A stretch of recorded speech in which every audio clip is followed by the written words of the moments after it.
Levante su diestra y dígale: Señor, en esta mañana hemos venido dispuestos a adorarte, a exaltar tu nombre, a reconocerte en todo nuestro caminar, mi Señor.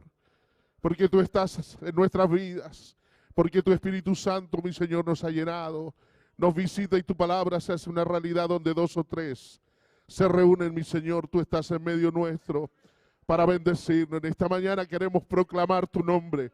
Queremos declarar que tú eres el Rey de Reyes, Señor de Señores, la rosa de Sarón, el lirio de los valles, el principio, el fin, el alfa y el omega.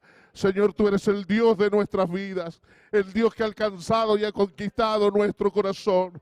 Señor, el Dios que ha enamorado, Señor, nuestra existencia a tu vida, Padre Santo. Gracias, Señor, te damos en esta mañana por todo lo alcanzado, por la familia, por la esposa, por los hijos, Señor, por el hogar, los alimentos, el calzado, el abrigo.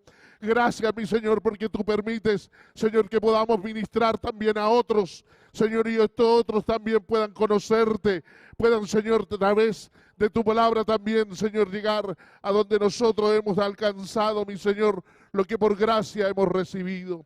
Te venimos a decir con todo nuestro corazón que te amamos y que te necesitamos más que nunca, mi Señor. Haznos fuerte para poder sobrellevar el momento de debilidad. Señor, gracias, Padre Santo, te adoramos. Tus pastores, mi Señor, los siervos en esta mañana levantan sus manos y dicen gracias. Gracias, Señor, porque estamos terminando y estamos a la puerta de finalizar un 2023 y podemos decir: Ebenecer, hasta aquí Jehová nos ha ayudado. Hasta aquí el Señor ha sido propicio y ha sustentado y ha estado sobre nuestras vidas, mi Señor. Gracias, Jesús. Gracias, te adoramos. Te adoramos, Señor. Dele un aplauso fuerte al que reina. Pastor Delfín, hay una canción que dice: te vengo a decir. Gracias, Jesús. Gracias, Señor. Santo es su nombre.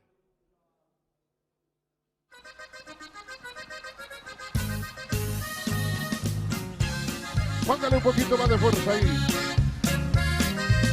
Usted viene a decirle al Señor: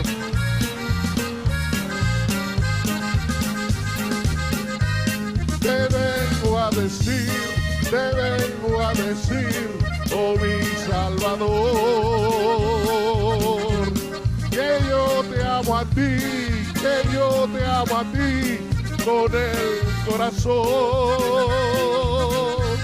Te vengo a decir, te vengo a decir toda la verdad. Te quiero, Señor, te amo, Señor, con el corazón. Y hoy quiero cantar de gozo y de paz. Hoy quiero llorar de felicidad. Te vengo a decir toda la verdad. Te quiero, Señor, te amo, Señor, con el corazón. Te vengo a decir, oh mi Salvador, que yo te amo a ti, que yo te amo a ti con el corazón. Te vengo a decir toda la verdad. Te quiero, Señor, te amo, Señor, con el corazón. Hoy quiero cantar de gozo y de paz. Hoy quiero llorar de felicidad. Te vengo a decir toda la verdad. Te quiero, Señor, te amo, Señor, con el corazón. Te quiero, Señor, te amo, adoramos, Señor, con el corazón. Gracias, Señor, aleluya. Bien, quiero improvisar algunas cosas. Miren, entre nosotros tenemos a Josué. Por ahí está Josué, lo vi por ahí. Allá. Josué, intérprete de señas. Yo te voy a invitar que tú me acompañes hoy día, porque hoy día hay gente de una comisión internacional observando esto. Y me gustaría que tú aparezcas aquí en esta reinterpretación. ¿Ya? Algo improvisado, pero bueno, ya el link se está enviando en el momento. Quiero, antes de hacer cualquier cosa, orar, ¿ya? Porque todo lo que hacemos tiene que glorificar al Señor. Y nuestro corazón tiene que estar en esta búsqueda de agradar al Señor, no solo con nuestras palabras, sino con nuestros actos, con nuestras motivaciones. Y lo que yo quiero hablar con usted es una experiencia que sin duda ya la conoce. Espero que simplemente enriquezcamos el tema. Y lo otro, usted pueda hilvanar sus propias experiencias en la tarea que vamos a hacer. Ahora vamos a orar, ¿ya? Eterno Dios, nos unimos en tu presencia. Tú eres el Señor. Señor, todas las cosas son tuyas. Queremos que tu palabra y tu espíritu, Señor, operen sobre nosotros en esta mañana. Que toquen nuestro corazón, ordenen nuestros pensamientos. Que contriste nuestro espíritu, nos lleve, Señor, a tu misma presencia y nos permita ser ministrados de Él. Que tu espíritu afecte nuestras razones y nos enseñe, nos corrija, nos anime. Señor, y toda la honra sea tuya. En el nombre de Jesús. Amén. Amén. Gracias al Señor.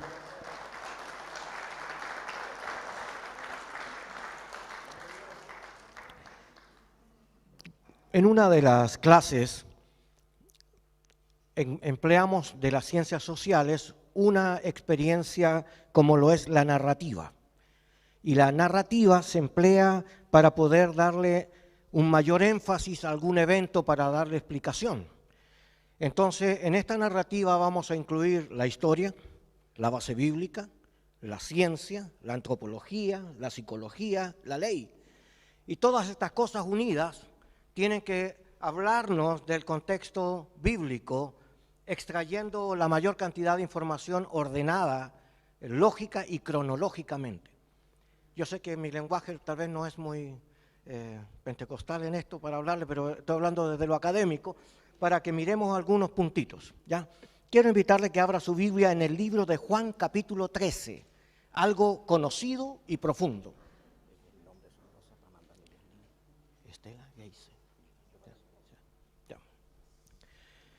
Juan capítulo 13. Dice, se acercaba la fiesta de la Pascua y Jesús sabía que había llegado el tiempo de dejar este mundo para ir al Padre. Habiendo amado a los suyos que estaban en el mundo, les mostró hasta ahora qué punto los amaba. Vamos a hacer un alto. Esta es una historia que no comienza en este momento, comenzó mucho antes. Esta experiencia se llama aoristo, es un pasado, pero es un pasado imperfecto, significa que comenzó antes y todavía está vigente, ¿ya? Entonces, ¿dónde está la conexión? Lucas capítulo 22. Por favor, si usted tomara bien la Biblia y mirar en Lucas 22, ya vamos a aclarar un punto, ¿dónde comenzó esta historia? Cuando se aproximaba, dice, la fiesta de los panes sin levadura, llamada la Pascua, y los jefes de los sacerdotes y los maestros de la ley buscaban algún modo de acabar con Jesús porque temían al pueblo. Entonces entró Satanás en Judas, llamado Iscariote, uno de los 12, y Judas fue a los jefes de los sacerdotes y a los oficiales y a la guardia del templo para tratar con ellos el modo de traicionar a Jesús. Ellos se alegraron y acordaron de darle dinero. Él aceptó y comenzó a buscar una oportunidad para entregarles a Jesús cuando no hubiera gente. 7. Llegó el día de los panes sin levadura, en el que debía sacrificarse el cordero de la Pascua, y Jesús envió a Pedro y a Juan diciéndole: vayan a hacer los preparativos para que comamos la Pascua. ¿Dónde quieres que la preparemos?, se preguntaron. Y al entrar en la ciudad os saldrá al encuentro un hombre que lleva un cántaro de agua. Síganlo hasta la casa donde entre y díganle al dueño de la casa: el maestro pregunta, ¿dónde está el cuarto en el cual pueda comer la Pascua con mis discípulos? Y él les mostrará en el piso superior un cuarto amplio y amueblado. Hagan allí los preparativos. Y ellos se fueron y encontraron todo tal como se lo había dicho Jesús. Así que prepararon la Pascua. Y cuando llegó la hora, Jesús y sus discípulos se sentaron a la mesa. Okay. Interesante. Ellos estaban en Betania y iban camino a Jerusalén. Y Jesús, nos podemos preguntar con quién andaba. Y andaba con sus discípulos. Pero cuando uno lee toda la historia, no eran solo los discípulos, también lo acompañaban las mujeres que no aparecen en el escrito. María Magdalena, María la madre de Jacobo, María la madre de Jesús, Salomé, eran algunas de las mujeres que eran conocidas, que ayudaban a Jesús en el ministerio y lo acompañaban. Cuando nosotros pensamos en el escrito, tenemos que recordar que estas cosas que acabamos de leer ocurrieron antes de la Cena del Señor. Y esta celebración llamada Pascua tiene un origen, Éxodo capítulo 12. Nosotros podemos recordar entonces el origen. Ahora, no quiero hablar de la Pascua como tal, quiero hablar del segundo evento, pero sí quiero recordarle algunas cosas. Algunos detalles que Jesús hizo que nos deben de sorprender. Cuando van hacia Jerusalén, mandó a sus discípulos cercanos, gente de confianza. Usted no manda a cualquier persona a hacer tareas delicadas, sino manda a los que están al lado suyo. Jesús mandó a Pedro y a Juan, ¿ya? Pedro había estado desde el comienzo y Juan y Pedro habían sido llamados desde las barcas, así que estaban desde el comienzo del ministerio con Jesús. Pero ahora, cuando llega este término casi de su periodo, ellos siguen todavía al lado de Jesús. Esto habla de fidelidad, habla de compañerismo, habla de confianza, y también cuando Jesús los delega es porque confía en ellos. Pero cuando les dice que vayan a la ciudad, en Jerusalén, les da una evidencia que era imposible dudar de ellas. La primera es que iban a ver a un hombre llevando un cántaro de agua. Quiero contarles que en la época de Jesús, las que llevaban el agua eran las mujeres, no eran los varones. Así que fuera ya página 1022, si alguien quiere buscarlo, ahí está. Pero en este lugar él hace una referencia. Yo quiero rescatar algunas cosas que hace este autor que investiga esta condición. Una de las cosas que plantea es que esta casa donde llegó era la casa de María. ¿Quién es María? La mamá de Juan Marcos, ¿ya? Y en esta casa es donde Jesús y sus discípulos comieron e hicieron esta última Pascua para Jesús y la primera cena del Señor de los apóstoles. Aquí hay un cambio de paradigma en el lenguaje. La Pascua está relacionada con la ley y está recordando la acción de Dios sobre la liberación del pueblo. Era el Cordero un dios egipcio y Dios los mandó a revelarse a ellos que eran esclavos y les dijo: tomen un cordero y amárrenlo y pónganlo frente a su casa. Era una rebelión absoluta contra la realidad social de los egipcios hacia los israelitas. Pocas veces hemos encontrado en la Biblia que Dios nos manda a rebelarnos, pero nos manda a rebelarnos contra el pecado, nos manda a rebelarnos sobre la injusticia, nos manda a rebelarnos sobre la opresión social. Hay cosas que tal vez tendríamos que revisar para hilar más fino, pero lo que Dios hizo es que tomó a este animal y lo tuvo 4 días frente a su casa.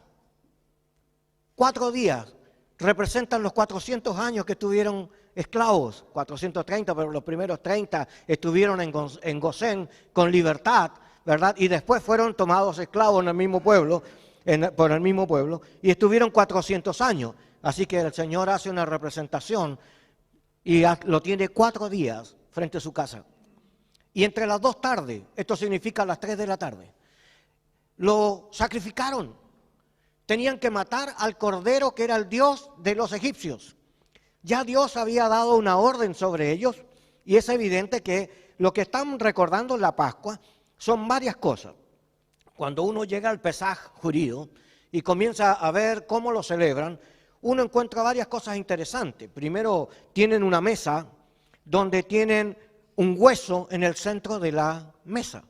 Y esto representa la dureza de Faraón, del corazón de Faraón. ¿Ya?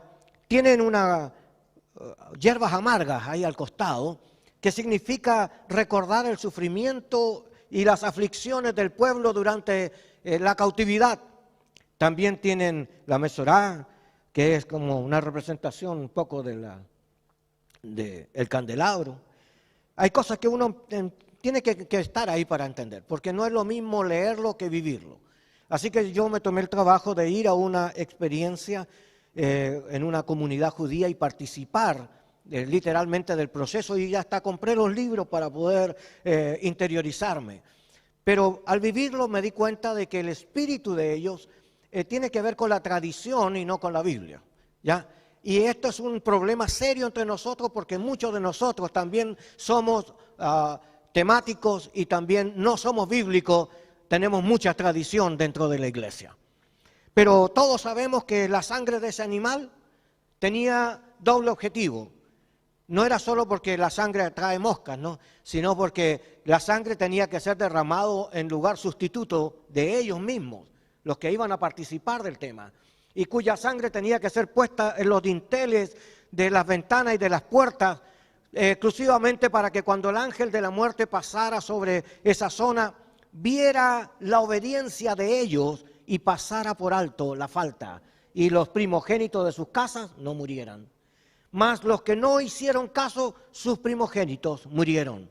No solamente los hijos, sino el ganado y todo lo que estaba en la zona. Por lo tanto, fue una gran mortandad en aquel lugar. Esto fue una señal para mostrar de que Dios era poderoso para librarnos de toda cautividad. Y nos sacó de la esclavitud y nos llevó a un lugar incierto. Yo quiero decirle algo que a los pastores y a los líderes no nos gusta mucho a veces, pero este pueblo tenía que comer vestido como que iba a salir de carrera, pero cuando comieron no era de día, era de noche. Cuando uno ve que el cordero, para cocerlo bien, requiere, depende de la forma como lo cocinen, pero en aquel lugar hacían el fuego y tenían el animal de lejos, así igual como lo hacen en el campo argentino. Y uno comienza a mirar y el animal tiene que estar 3, 4, 5 horas a veces dando vueltas antes de comerlo.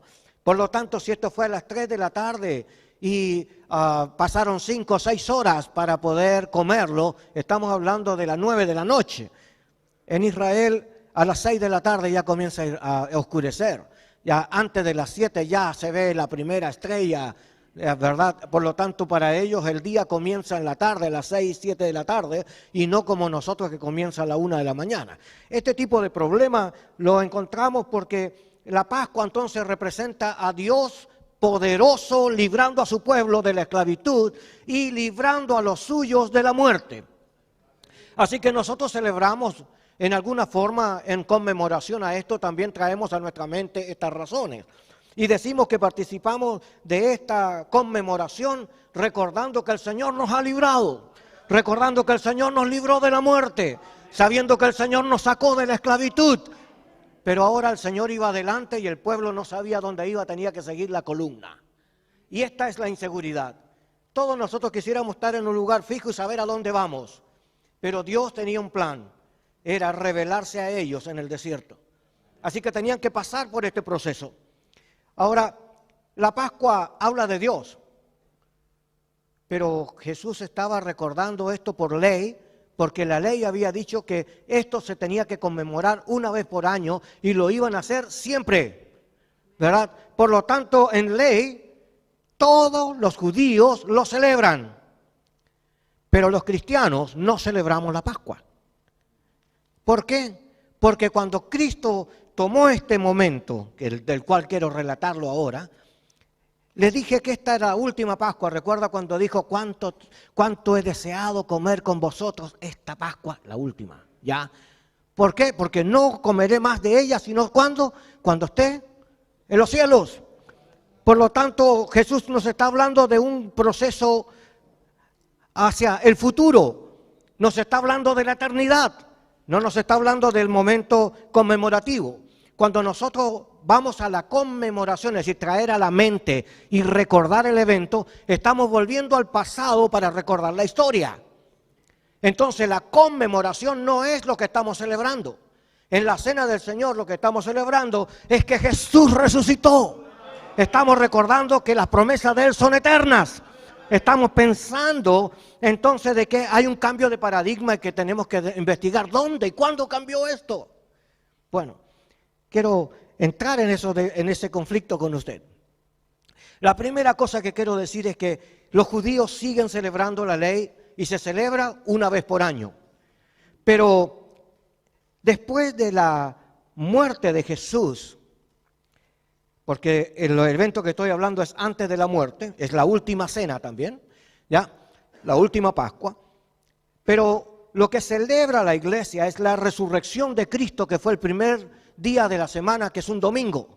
Así que la iglesia se siguió juntando los días domingos, ¿para qué? Para celebrar la resurrección de Cristo.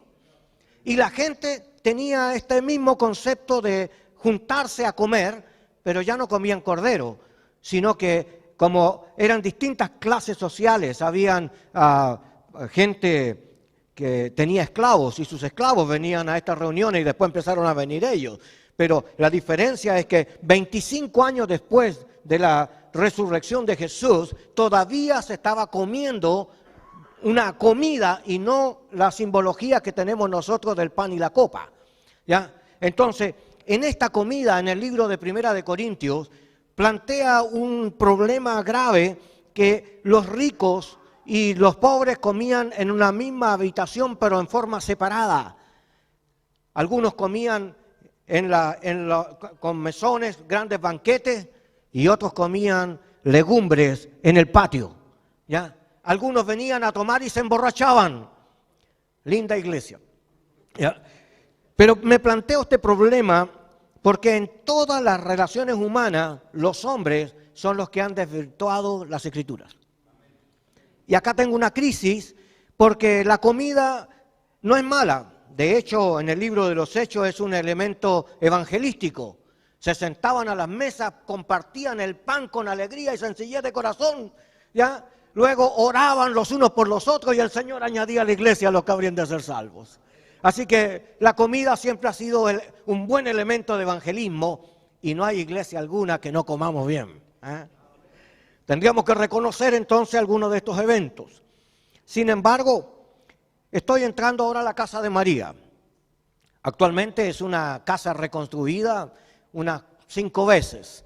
Dentro de la habitación ahora se han construido columnas como estas que están paradas aquí, de tipo otomano, así que parecen romanos del tercer siglo, ¿ya? Y la casa no se ve tan grande, pero es largo como este espacio tal vez, porque se dice que ese también fue el lugar del derramamiento del Espíritu Santo, ¿ya? Entonces Lemsky aclara de que esta casa cobró una especial particularidad para los apóstoles, ¿ya? Los apóstoles empezaron a reunirse en este lugar, así que ahí oraban, ahí tenían reuniones. Las primeras reuniones de la iglesia primitiva comenzaron en la casa donde los apóstoles se reunían, y en este caso era la casa de María, ¿eh? La mamá de Juan Marcos, y el hermano de él era Bernabé, ¿ya? Para que asociemos la familia, ¿ya? Bueno, siguiendo un poco más al estrecho, este lugar de la cena no es relatado tan estrictamente en cada uno de los evangelios. Se dice algo al respecto de la cena, pero para tener el cuadro completo tenemos que ver lo que dice Mateo, Marcos, Lucas y Juan sobre la cena para darnos una imagen más completa. Entonces el texto comienza diciendo que cuando llegaron a aquel lugar, lo primero que hicieron fue preparar la cena. ¿Ya? Ok. Tengo un problema serio en la investigación cuando veo las fechas. ¿Ya? Porque si Jesús murió un viernes y resucitó un domingo, nunca estuvo 3 días, como dice la profecía. Entonces tenemos un problema de horarios y de gente. Entonces empecé a investigar y me di cuenta que hay 2 tipos de calendarios usados. Uno es por medio de los fariseos y otro por medio de los saduceos. Uno era solar y el otro es lunar. ¿Ya? Y ahí está la diferencia de los 2 días que faltan. Cuando uno comienza a revisar los calendarios nos damos cuenta de que la persona cuando escribe puede haber sido que tomó en cuenta un calendario, mientras que la historia nos muestra que tomaron el otro calendario. O sea, hay una diferencia de 2 días. Bueno, vamos a dejarlo en la historia ahí para no discutir los tiempos, pero sí los tiempos del Señor son perfectos. Lo que sí sabemos es que la profecía de Dios tiene que cumplirse. En Marcos 8:30, Él les había dicho a los discípulos, es necesario que el Hijo del Hombre ya padezca en manos de las autoridades religiosas, ¿ya? Y bueno, esto iba a morir. Él le dijo, es necesario que padezca. No le dijo, es necesario que coma un buen asado de cordero. No era verdad. No era el cordero lo más importante. Lo más importante era el sacrificio de Cristo. Ya. Entonces, en esta reconstrucción, encontramos que en esta casa, estas 2 personas escriben directo. Pedro, porque fue uno de los que Dios envió a buscar la casa, y Juan, el que cuando escribe el texto está hablando de lo que pasó adentro de la conversación, antes de la cena. En ambos lados se dice de que el diablo ya había entrado en el corazón de Judas. Quiero decirle que Jesús lo sabía todo, ¿ya? Así que conocía perfectamente la condición de cada uno de sus discípulos. Y como dice que sabía que venía del Padre y al Padre iba, así que él estaba en el cumplimiento de las Escrituras. Él no estaba hablando de sí mismo, estaba buscando el cumplir las Escrituras. Entonces, en esto yo quiero pararme algunos detalles. Si la iglesia cambió el bosquejo de la interpretación de la Pascua, esto ocurre, según Rafael Aguirre, en el año 25 después de Cristo. Rafael Aguirre es un católico de investigación, no estoy hablando del tema, estoy hablando de la universidad que están haciendo investigación sobre estos textos. Nos está diciendo él de que esto empezó a cambiar porque la iglesia siguió, particularmente en esta reconstrucción, tratando de validar a través de la Septuaginta, que era el libro del momento en Jesús, ¿ya? Y era una traducción del griego, ¿verdad? Y que era popular, griego y arameo, mezcladito por ahí en algunos textos, y era popular fuera de Jerusalén, porque en Jerusalén se quería manejar siempre la versión hebrea. Eso de que era el hebreo para todo igual no era real. Todo la fértil Media Luna y el norte de África usaba la Septuaginta, porque Ptolomeo II ya había hecho una copia y para querer congraciarse con las personas de su época, tradujo esta primera versión y la distribuyó para ganar el afecto, porque había muchas comunidades judías alrededor de toda esta fértil Media Luna y el norte de África. Y no es real que solo era Jerusalén. Bueno, cuando reescribieron las Escrituras, aquí encontramos algunos efectos, es que los fariseos, pretendiendo llevar todo a la versión de ellos, algunos textos del Antiguo Testamento, como algunos reescritos del Nuevo Testamento, los cambiaron con el objetivo de mostrar que todo era para los judíos y para Jerusalén. Sin duda, yo voy a sorprenderles en algunos detalles, pero yo quiero hablarles de investigación. Este es uno de los problemas. Es que el día y la hora eran de Dios, no eran de los hombres. Así que no era el hombre que podía decir cuándo iba a ocurrir esto. Pero Dios sí lo había anticipado. En el Antiguo Testamento ya había profetizado de que el Mesías tenía que morir por mano de los religiosos de su época. Pero tenemos algunos efectos. Cuando llega a esta interna de la cena, antes de comenzar la cena, nos enseña de que ellos empezaron a escuchar a Jesús. Y Jesús hizo varias cosas que comenzó en el momento. Esto de que Jesús ya había entrado en el corazón de Judas, Jesús ya lo sabía. Y en todas nuestras congregaciones hemos encontrado personas que tienden a tener un espíritu traidor.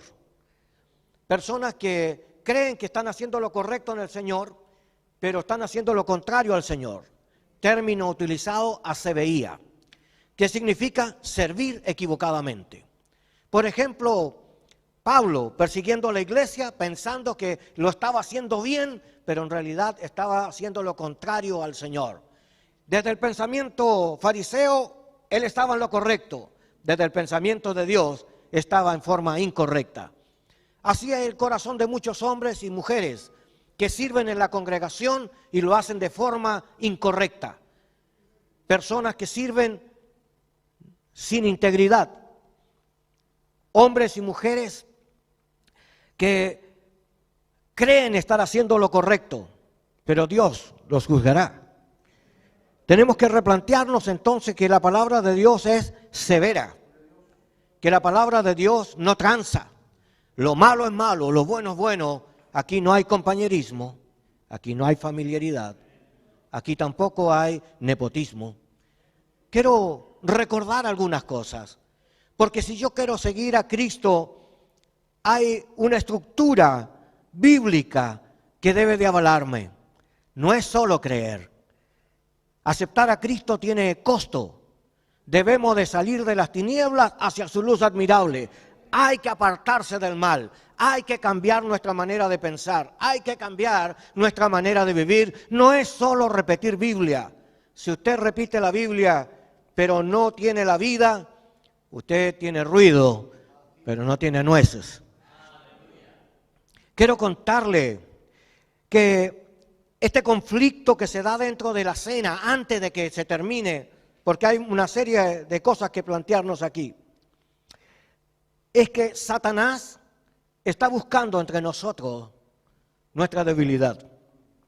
Y lo que plantea es quebrantar la orden de Dios a nuestra mente y a nuestro corazón. Dios nos está llamando por amor a servir y Satanás está poniendo dudas en nosotros y decir, ¿y quién es ese que te está diciendo cosas? ¿Y qué autoridad tiene para que me hable? Y dice, y muéstrame tus obras. Y comienza a criticar para que tu mente carnal comience a avivar las diferencias que tenemos por nuestra no conversión a Cristo. La palabra de Dios debe de cubrir entonces una relación mayor. Quiero explicarle por qué el Espíritu de Dios y la palabra de Dios tienen que entrar en curso en esta conversación. Porque no seremos juzgados por si comimos mucho o comimos poco. No seremos juzgados por si tomamos 3 copas y no una. No vamos a ser juzgados por si nos sentamos a la mesa con vestidura blanca o nos sentamos como la persona incorrecta en el lugar de la cena. Lo que va a pasar es que Dios es veraz y su juicio es verdadero. Romanos capítulo 2 nos dice, oh hombre, quien quiera que seas tú, en lo mismo que juzgas, serás juzgado. Porque tú que haces lo mismo, escaparás del Señor. Pues dice, el juicio de Dios es según verdad. Y Jesús dijo, tu palabra es verdad, santifícanos en tu verdad. Por lo tanto, seremos juzgados por la palabra, no por tu palabra, sino por la palabra. Así que tenemos un problema de que esta última cena nos está confrontando no solo a los discípulos, una palabra inteligente, matetes, que traduce alumno, aprendiz, no significa que es una persona sobre los demás, sino es una persona que está aprendiendo a los pies del maestro, como usted y yo. Debemos de seguir aprendiendo de Jesús el Maestro. No son los cargos, es mi relación con Él.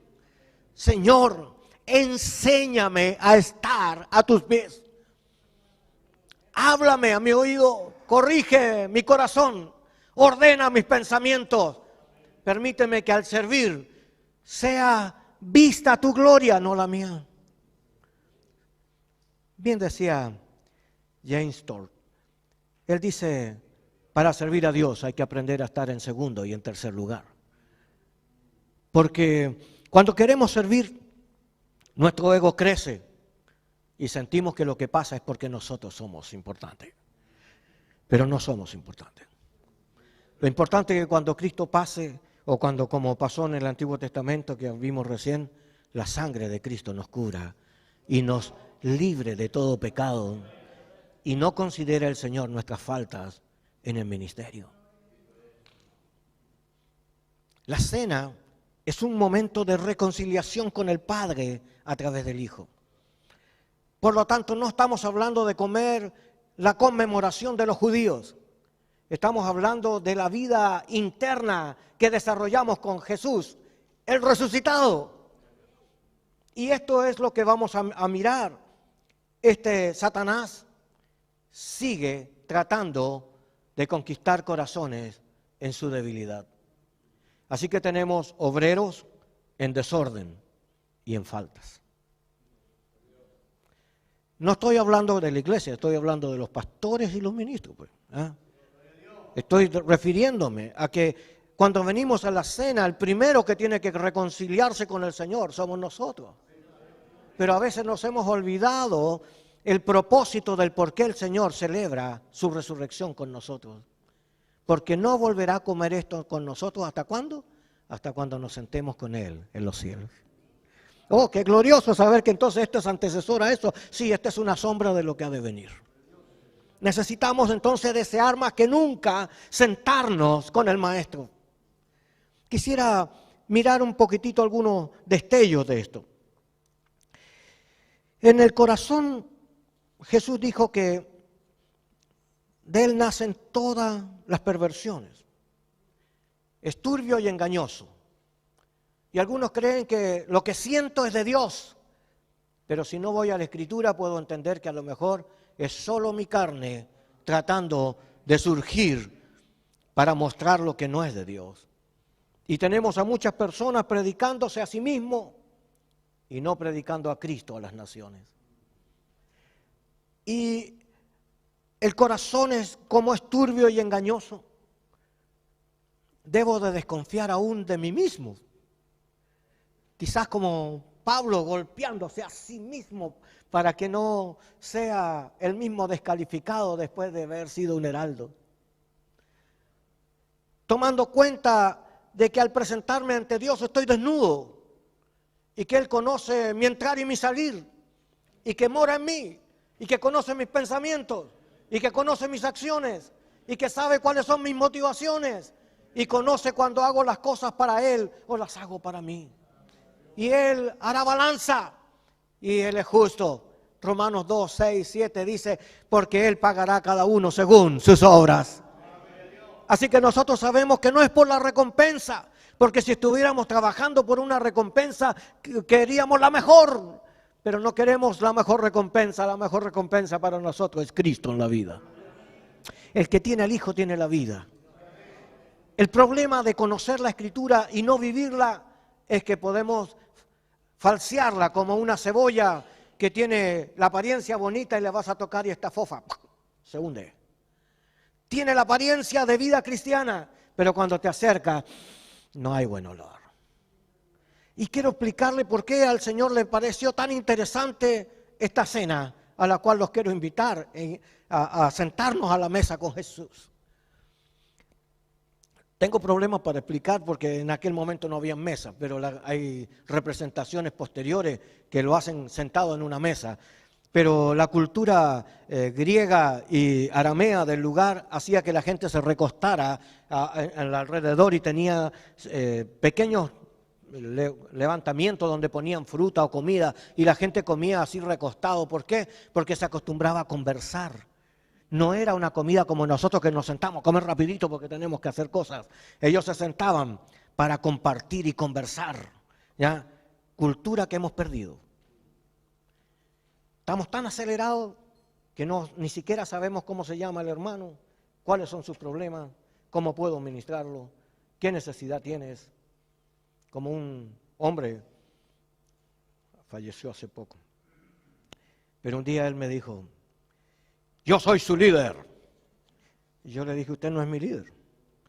Me dijo, pero ¿cómo? Soy su jefe. No, yo no tengo jefes.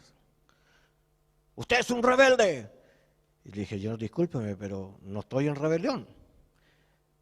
A ver, explíqueme, me dijo. Yo le dije, bueno, le voy a decir. Si usted fuera mi líder, usted tendría cercanía conmigo, pero usted no tiene cercanía conmigo. ¿Cuándo estoy de cumpleaños? No sabe. ¿Cuáles son los problemas de mi casa? No sabe. ¿Cuál es el problema en el ministerio? No sabe. ¿Cuáles son los problemas que tengo en la iglesia local? No sabe. ¿Y sabe por qué no sabe? Porque usted no tiene una relación conmigo. Usted tiene un cargo, pero el verdadero líder, como Jesús, comió con ellos, caminó con ellos, se sentó con ellos, los abrazó. Y a veces necesitamos un tipo de liderazgo Jesús y no un tipo de gerencia carnal. Puede ser que sea difícil lo que voy a decir, pero Jesús tenía una relación especial. Yo le decía que uno de los grandes problemas es que siempre pensamos que eran solo los discípulos, pero también estaban las mujeres. Es que la cultura no permitía que las mujeres y los niños fueran mencionados. Así que cuando escribieron de ellos. Entonces algunos piensan que la cena del Señor solo la pueden participar los que son discípulos de Jesús. ¿Y quiénes son discípulos de Jesús? ¿El que aceptó a Cristo Jesús es un discípulo? No, no es verdad. Una persona puede aceptar a Cristo, pero ser discípulo es alguien que tiene compromiso y que va creciendo en la relación con el Señor. Pero ¿cuánta gente escucha y no hace nada? ¿Cuántos de los que vienen a su congregación son verdaderos comprometidos con usted en la tarea y avanzan? Entonces quiero decirle, una cosa son los discípulos y otra son los creyentes. Y la Biblia dice, como creciera el número de los discípulos, porque esa fue la meta de Jesús. Vayan y hagan discípulos, no dijo vayan y hagan creyentes. Porque Satanás también cree y aún tiembla con la palabra, pero no hace caso. Igual que algunos pastores, igual que algunos miembros. Por eso tengo que decirle que esta era una ceremonia espectacular porque es la última con el Señor vivo. Así que el Señor sabía que esa noche lo iban a entregar y que iba a vivir este calvario hasta su muerte. Pero primero comió con ellos para poder, no fue una reunión como esta, que es como una despedida. ¿Ya? Jesús no se estaba despidiendo, sino que le dijo que él había orado con el Getsemaní con ellos, para decirle al Señor que ellos lograsen llegar a ser uno, así como Él era uno con el Padre. Y también le dijo que la tarea que había comenzado Él la iba a traspasar a ellos, así que por los que creerán, les creerán a ellos por causa de mi nombre. Así que el Señor estaba orando porque cuando Jesús fuera retirado, sus discípulos tenían que hacer la tarea. Y a veces no les gusta hacer la tarea, les gustan los nombres, los aplausos y los cargos. Pero la tarea está en sanar al enfermo, levantar al caído. Tiene que ver con curar al herido, con visitar al enfermo. Tiene que ver con abrazar al doliente. Tiene que ver con el acompañar al necesitado. Tengo que pensar que la tarea era más que predicar, porque cuando uno se enferma en la iglesia cúltica, que piensa que el culto reemplaza todo y no es real, porque vamos al culto pero no oramos por los vecinos que tienen problemas, vamos al culto pero no atendemos a nuestra casa porque tenemos que ir al culto, y empezamos a ver que el culto después se vuelve una enfermedad y la tarea no se hace. Y entonces tenemos congregaciones que tienen años y siguen siendo los mismos. En vez de ganar almas, en vez de multiplicar personas, nos hemos olvidado del propósito del Señor. y hemos terminado solo alabando y cantando. Y no es malo, porque también hay que hacerlo, pero eso no representa la tarea. Quizás el culto debe ser un 10% de todo el ejercicio. Es difícil pensar que Jesús los invitara a comer, porque Jesús sabía que que Él venía del Padre y al Padre iba.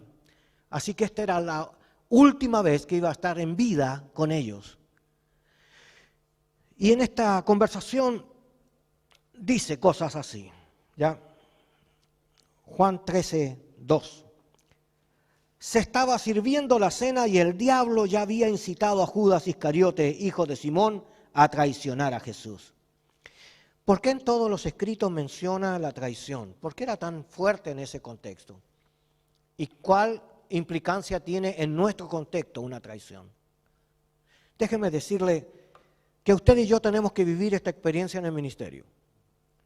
¿Cómo vamos a entender el sentimiento de Jesús o el pensamiento de Jesús si queremos evitar vivir las experiencias cuando en Filipenses dice que nosotros debemos de reconstruir la vida de Jesús aún en su sufrimiento y aún en la muerte?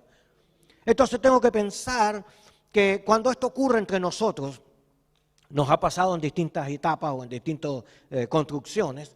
En un momento en Misiones, abriendo iglesias en Buenos Aires, teníamos el terreno, pero no teníamos el templo levantado, no teníamos nada, no estaba pavimentado, era barro eso.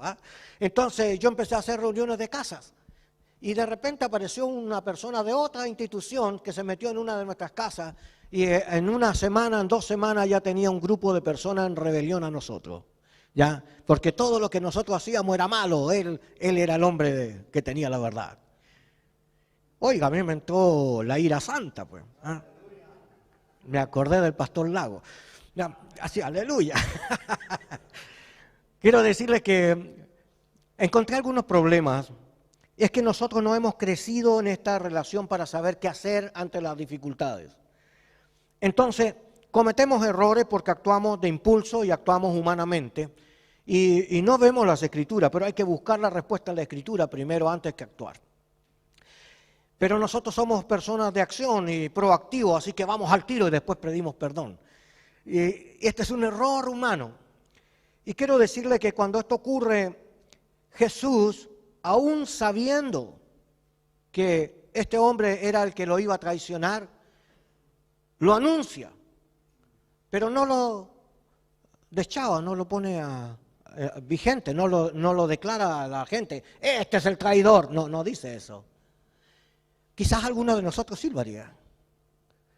Este hermano es el que está causando el problema, vamos a matarlo. Pero Jesús nunca. Jesús pensaba en la misión del Señor, alcanzar al mundo, reconciliar al mundo con el Padre, para que la mayor cantidad de personas sean salvas. Esto era una situación que tenía que darse en el camino, pero eso no tenía que destruir el ministerio de Jesús. Al contrario, Jesús, sabiendo que Él era, dijo, uno de vosotros me ha de entregar. Y entró la discusión entre ellos, ¿no es que todos son santos cuando vienen los problemas? ¿Seré yo? No, yo nunca. A mí nunca se me ha pasado ni por la cabeza. ¿Ya? Pero el Señor sabe lo que abriga nuestro corazón. Y quiero decirles que Judas también era una persona profetizada. También las 30 piezas de plata también estaban escritas en el Antiguo Testamento para justificarlo. Así que nada de lo que se hizo al azar. Todo lo que pasó fue para que se diera cumplimiento a las Escrituras. ¿Qué era más importante, lo que yo siento o las Escrituras? Son las Escrituras las que el Señor va a avalar. Así que lo que Dios va a hacer en su juicio es ver cuánto de las Escrituras vive en nosotros. No es cuánto conocemos. Y tenemos problemas serios porque aquí encontramos algo que tal vez nos va a pensar en un momento distinto. Algunas reacciones. Jesús sabía que el Padre había puesto todas las cosas bajo su dominio y que había salido de Dios y a Dios volvía. Yo creo que este fue un momento especial para Jesús. Estoy llegando al término de mi misión y al fin volveré a la casa de mi Padre. ¿Ha pensado alguna vez en el término de su ministerio? Va a llegar un punto donde hay que hacer un pie al costado y dejar que otro siga. Y hay un momento en el que le vamos a decir, Señor, llévanos. Mejor me es estar contigo. Vamos a desear estar en su presencia. Toda la vida hemos estado buscando al Señor, pero lo único que nos va a relacionar con el Señor es la muerte. Cuando pase el proceso de muerte, usted se encontrará con una gran verdad. Si su trabajo y su esfuerzo ha sido verdadero y escucha la voz del Padre que le dice, entra en tu aposento, oh amado mío. No sé, o se llevará la sorpresa de que a lo mejor corrió en vano, porque no siguió al Cristo, siguió sus emociones y sus programas, y pensó que a lo mejor esto era lo mejor, pero Jesús sabía que ese día empezaba la vuelta a casa. ¿Cómo será ese tiempo para nosotros? Esa salida a la casa del Señor. ¿La anhelamos? ¿Pensamos alguna vez, Señor, si tú vinieras hoy por mí, estoy listo? Tengo necesidad todavía, no vengas tan rápido, tengo que corregir algunas cositas. Señor, tal vez tengo que pensar como fue con Ezequiel. Ordena tu casa. Dios añade años de vida, pero no para que sigas disfrutando, sino para que te ordenes en su presencia. Así que el Señor, sabiendo de esta causa, dijo lo siguiente. Así que se levantó de la mesa y se quitó el manto y se ató una toalla a la cintura. Quiero explicar esto. Esto data del corazón de Jesús, que era un hombre humilde. Él dijo, aprended de mí que soy manso y humilde. La palabra humilde yo se la he explicado en alguna otra oportunidad, su origen, ya que más bien es cananeo, egipcio, que traduce humedad y que fue practicada por los hebreos cuando estaban alrededor de Gosén en esa greda que se formaba con las aguas y ellos tenían que mezclarla con pasto y hacían ladrillos. Entonces la única forma de trabajar el barro es mojado, ¿ya? De ahí viene la humedad. Si no tiene humedad, se reseca, y si se reseca hay que quebrarlo. Así que no sirve trabajarlo seco, tiene que trabajarlo mojado. Así que la humildad o humedad, que tiene la misma raíz, tiene que ver con la experiencia de estar tan empapado en las cosas del Señor que puede el Señor cambiarme de molde y sigo siendo el mismo. Me pueden poner en un cargo o bajarme de él y sigo siendo el mismo. Mi ministerio no depende del cargo que tengo, depende de mi relación de servicio con el Señor. Así que yo tengo que saber que si me ponen en un cuadrado, ahí tengo que trabajar y servir. Y me cambian y me ponen en uno redondo, ahí tengo que servir. Y si el Señor me pone en otro lugar, allá tengo que servir porque fui llamado para aplicar. Y esta capacidad que tengo de cambiarme de un molde al otro sin perder la esencia se llama maleabilidad. Así que la maleabilidad es un ejercicio que todos los pastores tenemos que hacer, porque no podemos tratar a todas las personas por igual. Hay algunos que tienen soberbia, otros tienen ignorancia, otros tienen conocimiento, otros no tienen vida. Y usted tiene que saber tratar con cada uno distinto, tiene que cambiar su relación uno con otro. Y en el ejercicio, ¿ya? Nosotros vamos desarrollando estas habilidades para reconocer el bien y el mal en cada situación a fin de aprobarlo mejor en Cristo. Por lo tanto, si no hemos hablado de pastorado ni de ministerio, bueno, este es el lugar para hablar de él, ¿ya? Y quizás lo que tendría que pensar de que el Señor era humilde, porque cuando nos relata que Él era Dios, es Dios, ¿verdad? Y hay muchos textos para hablar de esto. Pero estando en la condición de Dios, no estimó esto como cosa que aferrarse, sino que se despojó a sí mismo. Anakeinosis.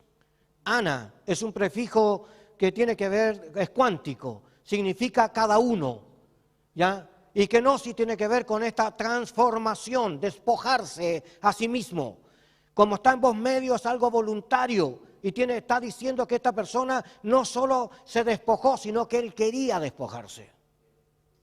Hay una gran diferencia en hacer la tarea obligado porque me la entregan a querer entregar la vida por hacer lo que Dios nos está pidiendo. La anakeinosis significa que yo tengo que despojarme y a lo mejor dice, el que no dejare padre, ni madre, ni hijo por causa de mí no es digno de ser mi discípulo. Y a lo mejor dejar el terreno o dejar la casa o dejar las habitaciones o dejar el dinero hacen mella sobre nuestro ministerio. Y a veces sufrimos porque queremos aferrarnos a ella como un medio de seguridad sin saber que Dios tiene planes nuevos para nosotros. Y entonces cuando nos cambiaron de país de un lado a otro, pensamos que ya, tengo que empezar de nuevo. Pero nos olvidamos de que Dios tiene planes lindos y nuevos para nosotros. Y nos sorprende el Señor una vez más. Y otra vez el Señor dice, nadie que dejare su propia vida por mí quedará sin recompensa. Y si aún un vaso de agua tú dieres a tu enemigo, Dios te recompensará.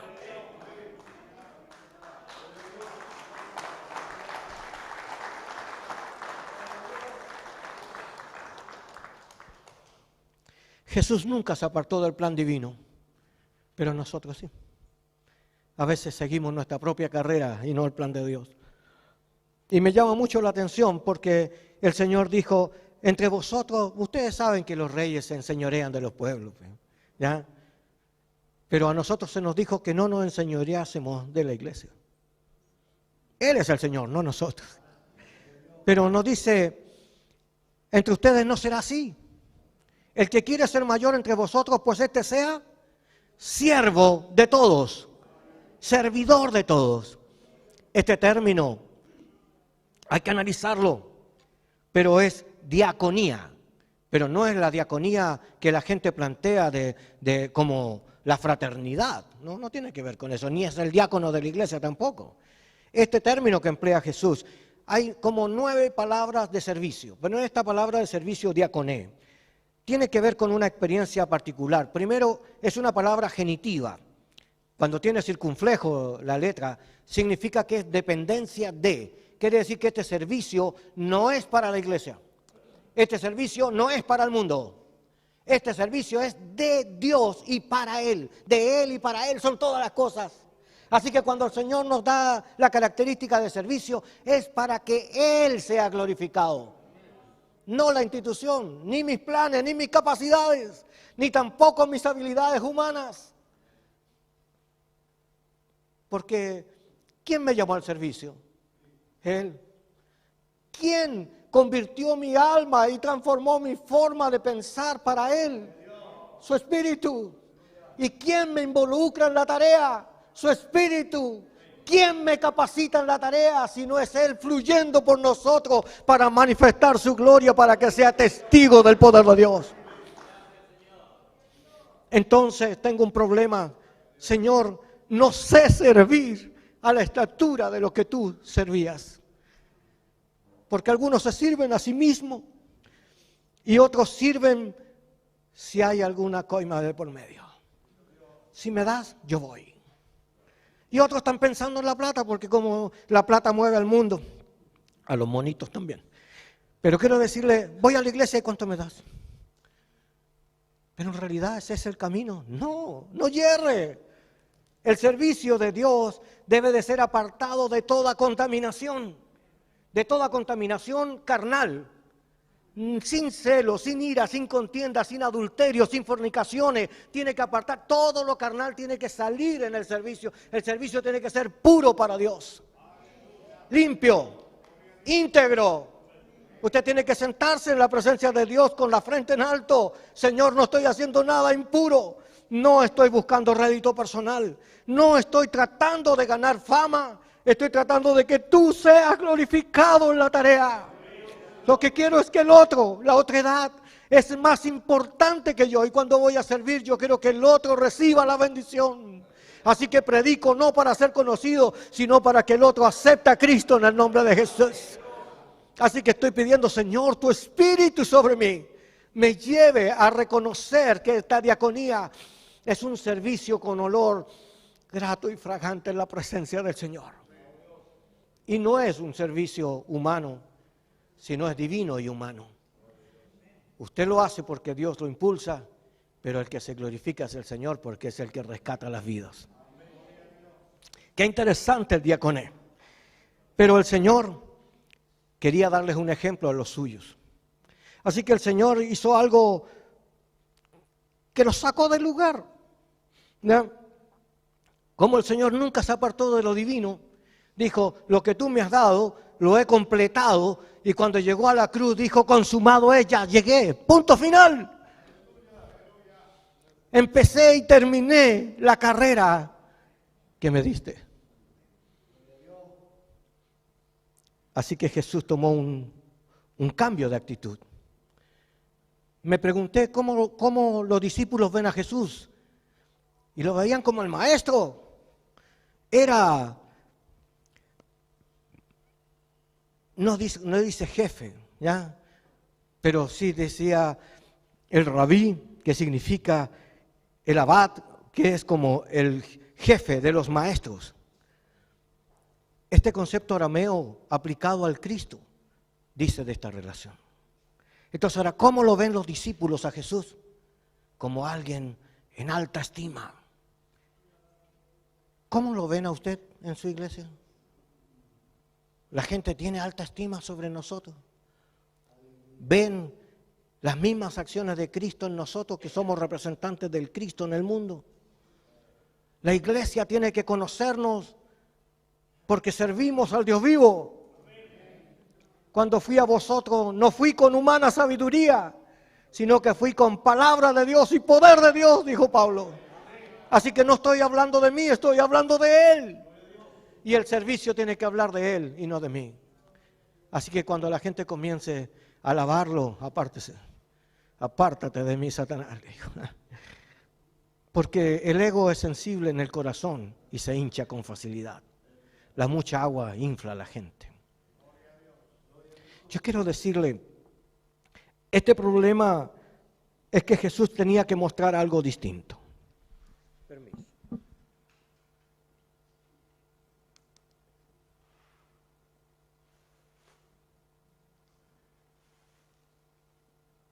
Les voy a mostrar algo. Estando en Israel. Sí, un momento. Voy a mostrar esto primero.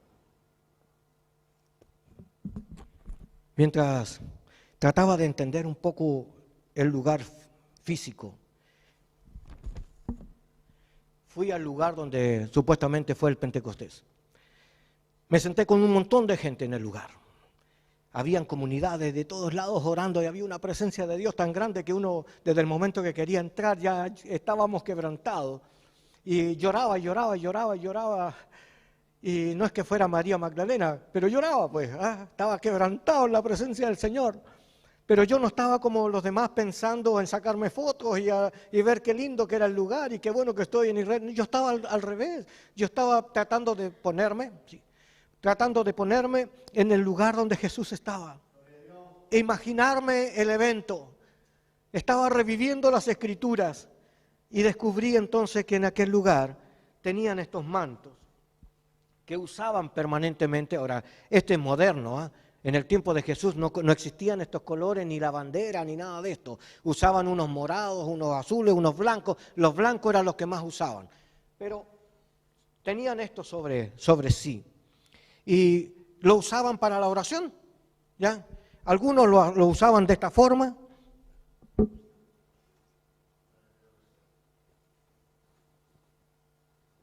Y otros de esta manera. Y cuando se sentaban a orar, se cubrían la cabeza. ¿Ya? Puras tradiciones. Después de investigar cada parte de esa, me di cuenta de que esto no tiene valor, que la tradición no tiene valor, que lo que tenía valor era mi presentación personal al Cristo. Porque esta relación decía preséntate aprobado delante del Señor. ¿Cómo voy a ser aprobado? Que cuando el Señor me mire, pueda examinar mi corazón o mis acciones y pueda el Señor corregirme, pueda el Señor limpiarme y presentarme al Señor aprobado. Significa que estoy en regla, estoy en ordenanza, que no me he quedado fuera por seguir mis propias condiciones. Pero Jesús hizo algo que ellos no entendían. Estaba Jesús sentado. ¿Cómo lo veían a él? Como el maestro. Ok, el mayor sirve al menor. Así que en la cultura local, el que debía de servir la comida era el maestro. Jesús era, por eso Jesús oraba y partía los alimentos y los compartía, porque era considerado el mayor en esa línea para ellos. Y el mayor debe de servir al menor. Pero las personas en aquella época no tenían carreteras, sino calles de tierra, y caminaban kilómetros, como lo hicieron ellos, 11 kilómetros para llegar a Jerusalén antes de participar en esta cena, y 11 kilómetros a pie en tierra. Los pies se ensucian. ¿Quién nos ha ensuciado en el ministerio? ¿Qué tan largo ha sido su carrera? Mientras más largo, más probabilidades de ensuciarse. Quizás a alguno le gustaría tener un ministerio como Amós, una semana y chao. O tener un ministerio como Isaías, 40 años en el ministerio. O Salomón, o Jonás. ¿Se da cuenta? Cada uno tiene que rendir a Dios según la dimensión que Dios le ha dado a su tarea. Así que no pretenda correr con los demás en competencia, sino pretenda correr la carrera con el Señor hasta la última gota. Pero cuando las personas llegaban cansadas a las casas, la cultura era que en esta experiencia podemos hablar de una conclusión, ¿ya? Que Jesús sabía que los esclavos, trae una silla, por favor, que los esclavos, ahí tienen, eran los que hacían esta tarea. La primera cosa es que cuando las personas llegaban con los pies sucios, cansados, una manera de honrarlos, una manera de servirlos, no era dando tres gloria a Dios. Una manera de honrarlo no era darle una ofrenda y pretender que eso terminara. Déjame eso por aquí nomás, sí, está bien, gracias. Ahí, yo sigo. Entonces, lo que Jesús hizo fue algo que usted y yo tenemos que aprender a hacer. ¿Hay un Judas en su iglesia? ¿O hay un Judas en la iglesia, acá sentado con nosotros? ¿Seré yo maestro? O quizás tenemos problemas de relaciones. A este lo trago y a este de lejos. Este parece buen siervo, pero este otro, Señor. Y comienzo a hacer clasificaciones humanas y a colocar distancias.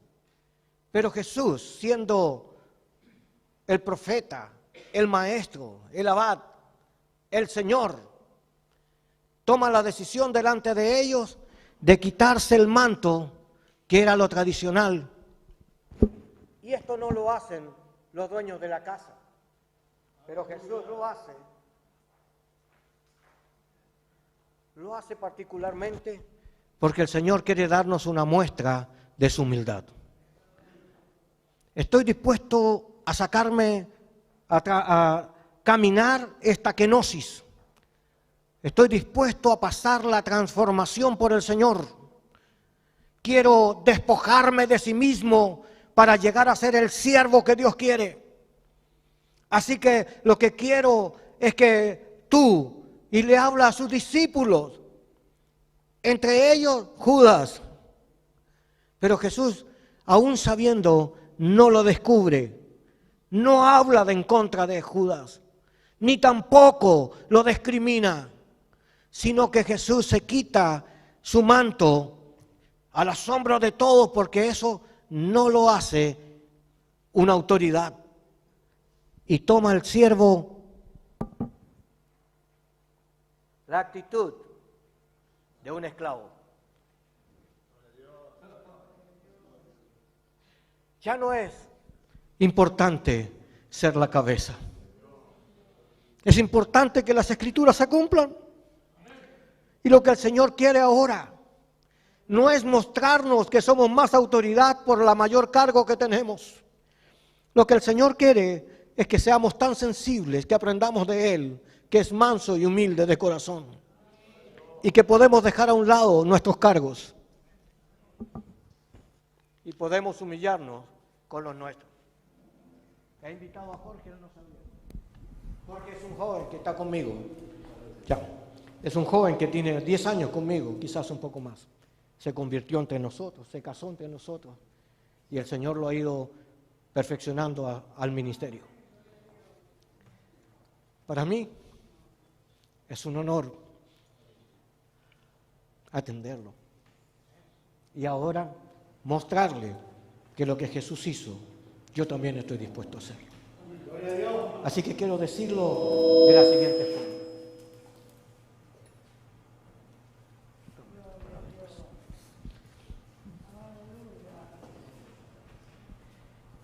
Quizás esta es mi conclusión del mensaje. Si yo no estoy dispuesto a servirte, tampoco puedo servirlos a ellos. Si yo no entiendo la palabra del Señor, tampoco puedo entregártela. Si yo no estoy dispuesto a amarte, tampoco tengo el derecho del Señor a cobrar de ti. Pero lo que yo quiero hacer es que tú entiendas que servir es nuestro llamado. Y el que sirve al Señor tiene que estar dispuesto a servir a quien Dios ponga en su presencia. Así que ahora quiero orar por ti. Padre, en el nombre de Jesús, bendice, Señor, a Jorge. Une, Señor, el corazón y la mente, Señor, de este hombre contigo. Háblale a su corazón, construye, Señor, un llamado de servicio y desarróllalo con él en esta sociedad, de modo que los que están a su lado también puedan reconocer que Cristo vive en su corazón y en su mente, y que estamos dispuestos, Señor, a servir a otros por amor a ti, y que queremos, Señor, que tu gracia sea derramada los unos a los otros en amor, en cumplimiento a las Escrituras. Por eso quiero decir que el Señor bendiga y te guarde, que haga resplandecer su rostro sobre ti, crezca, seas prosperado en todas las cosas, así como prospera tu alma, de modo que el Señor brille sobre tu servicio y te haga un siervo útil en estos tiempos, de tal manera que Cristo sea llenando tu corazón, su palabra sea animándote en medio de tu tarea, y seas visto de todos los hombres que eres hijo de Dios, que sirves a los tuyos y a la comunidad, porque así el Señor lo ha determinado. Diaconía. Servir no es solo tomar una toalla. Hace muchos años yo me gradué en un seminario. Estaba solo, no había ningún chileno ahí.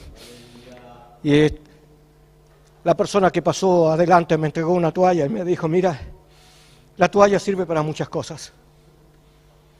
Una, para enjuagar el pie de los cansados, pero también sirve para secar las lágrimas en el camino. Me dijo, la mejor manera de servir al Señor es, toma tu toalla. Aleluya. Aleluya.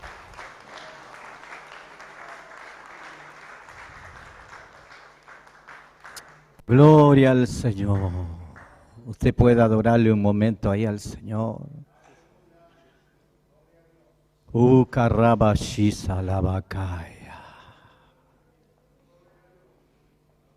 Aleluya. Te adoramos, Señor. Aleluya. Tú viniste a servirnos, Padre.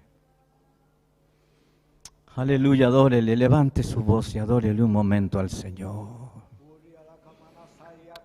Karabashik Sarabakai. Espíritu Santo. Espíritu Santo, sopla sobre este lugar. Kisaka y Mishivarabashasi. Aleluya. Aleluya, aleluya. Porque ejemplo os he dado, para que hagáis así como yo he hecho, vosotros también lo hagáis los unos con los otros. Queremos invitarle a orar y también a pasar aquí adelante y a servirse unos a otros en amor al Señor, ¿ya? Los hombres primero, después todas las damas por separado. Amén. Vamos a estar llamando. Vamos a llamar al directorio primero. Amén. Que pase todo el directorio adelante. Se arrodille ahí. Amén. Pastor Carlito, siéntese. Quiero llamar a mi obispo Lagos, que pase a tomar asiento. Al apóstol Harold, apóstol Samuel, a tomar asiento. Amén. Este es un momento importante. Aleluya. Todos los directores, rápido por favor. Aleluya. Gracias Jesús. Gracias Jesús. Gracias Jesús. Los directores que se arrodillen. Aleluya. Apóstol Samuel, obispo Gonzalo, pase a tomar asiento, por favor. Amén. Obispo Gonzalo. Pastor Seguel. Pastor Seguel, que pase acá adelante, tome asiento. Pastor Arcángel, pase a tomar asiento.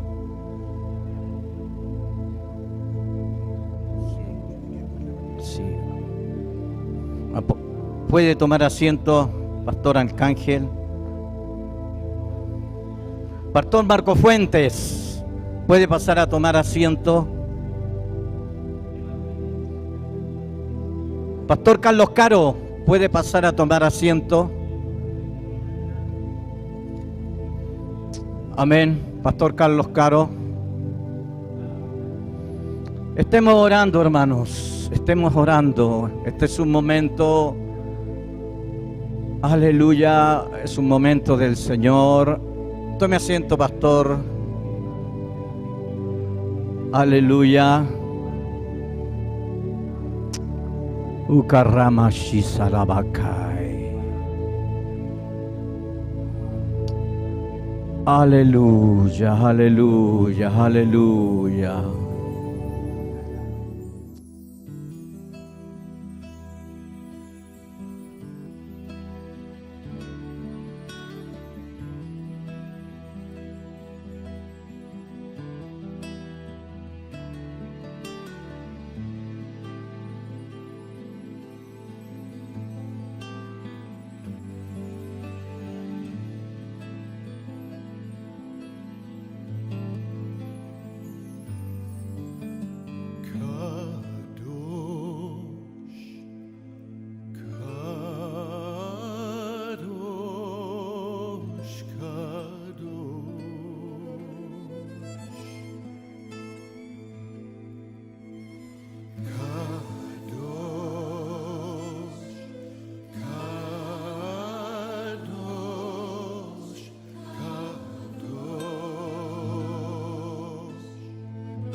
santo, santo.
Santo,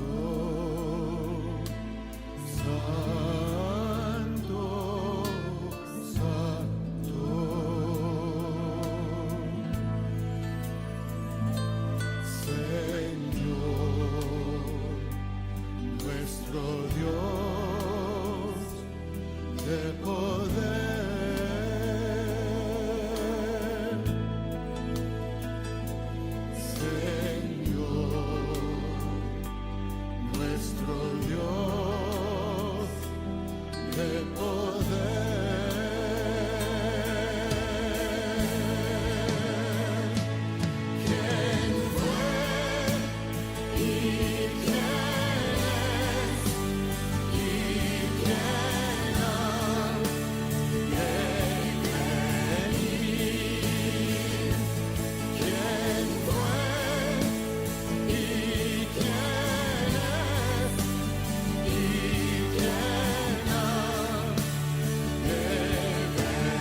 finalizar con nuestro querido desayuno pastoral, Señor, de Paín, Señor, en nuestra última reunión de este año. De esta manera, Señor, para nosotros conforta, alegra nuestros corazones, Señor, pero sé que sobre todas las cosas su corazón, Señor, está, Señor, alegre, Señor, con su pueblo, con su iglesia, con el desayuno de pastores, Señor, que nos reunimos.